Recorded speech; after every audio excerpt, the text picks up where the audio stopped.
Good afternoon. My name is Daryl Rutledge, and today we're going to talk about effective communication for public safety personnel. In our profession or in our careers, we communicate with a variety of personnel. We communicate with elementary school students in fire prevention programs. We communicate at emergency incidents. We educate our peers. We may have to communicate or write proposals to supervisors or governing boards. And we fill out incident reports for each incident that we respond to. This indicates the 4 C's for effective communication.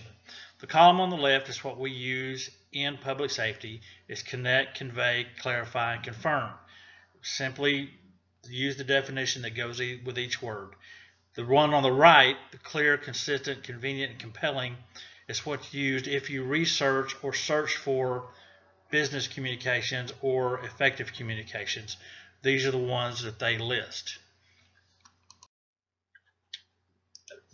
Be clear and connect to your audience. Introduce yourself, introduce your knowledge, tell them who you are, what you know about the subject that you're discussing, and be sure that you know the subject that you're discussing. Use simple words. Try not to use any jargon or slang. If you do, the audience may not understand it. If it's an audience that is familiar with what you're talking about, using jargon and slang may be fine. But if it's an audience that is not familiar with it, you may have to provide some definitions to those words and make your intentions clear. The intentions could be as simple as making a proposal to purchase equipment or to add staffing or to increase the size of your division or your department.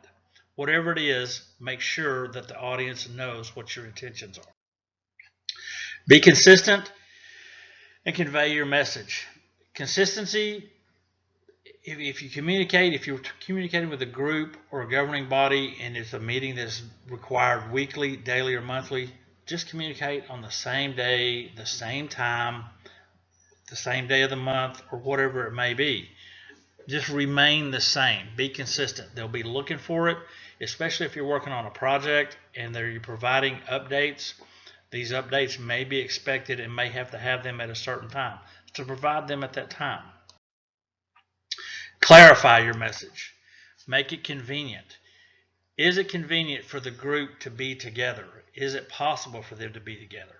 If not, we may have to use some kind of social media or some kind of technology that provides the ability for everybody to meet at the same time.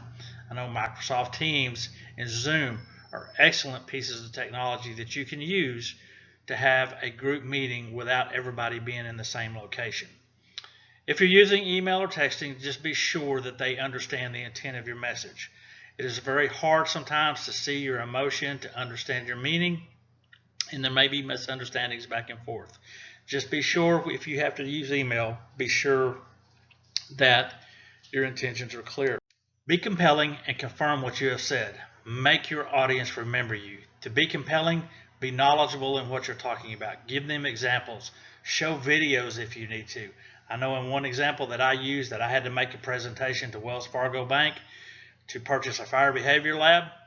I made a video of what it's like inside the fire behavior lab. That left an impression. Don't be afraid to use videos or pictures. Make sure that they understand you. This might be a question and answer time. If they ask you questions, make sure you understand the question. Repeat the question to them if necessary. And always, always listen as much as you speak. That concludes the discussion for today on the 4 C's of communication. I hope that it was clear and that it was understandable. Thank you.